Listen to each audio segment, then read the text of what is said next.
President Trump sending his initial budget plan to Capitol Hill. That's expected later this week.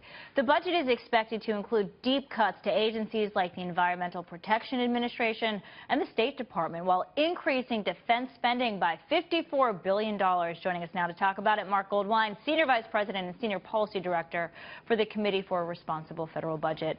Good to see you, Marc. Thank you for having me. So not many details have been released, but do you think this big increase in military spending will be offset by cuts in other programs? And if so, where exactly do you see those biggest cuts coming from? Well, I sure hope it will be offset. And President Trump has proposed most of those cuts come from parts of the budget like the EPA and like the State Department and the non-defense discretionary budget. What I would hope is that he also looks to the entitlement programs, because remember, Social Security is our largest program. Medicare is our second largest, and those combined represent 75% of spending growth over the next decade. What kind of support do you think he'll receive with the Republicans for this budget? Well, I think the Republicans like the defense hike, or most of them do, but the cuts are going to be tough. These are pretty steep cuts to just one small part of the budget, the non-defense discretionary. So I think he's going to have to renegotiate it a little bit.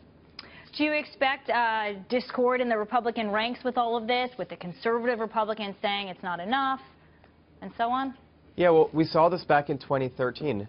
Republicans couldn't find a way to agree to a non-defense discretionary budget, even at sequester levels. Now, President Trump wants to go 10% below that. So I do think this is going to be tough, and as I said, requires some renegotiation that puts the entitlement programs on the table. What's the most surprising part of this budget to you? I mean, you're the expert. Well, we haven't actually seen the budget yet, but the most surprising thing to me is that we hear President Trump is going to tell us nothing about what he does on tax revenue and nothing about what he does on the mandatory spending programs. And instead, this budget is just going to focus on that small 30% share of the entire government spending budget. But this is all about creating a government that's all about protecting our country and leaving everything else to the American people, the states and the like. So will he be able to get that through, spending the bulk of the money on defense?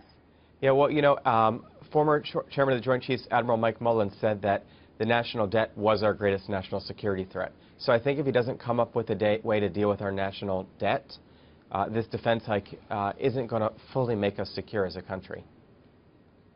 Marc Goldwein, thank you so much for joining us this morning, Senior Policy Director for the Committee for a Responsible Budget. Have a good day. Thank you.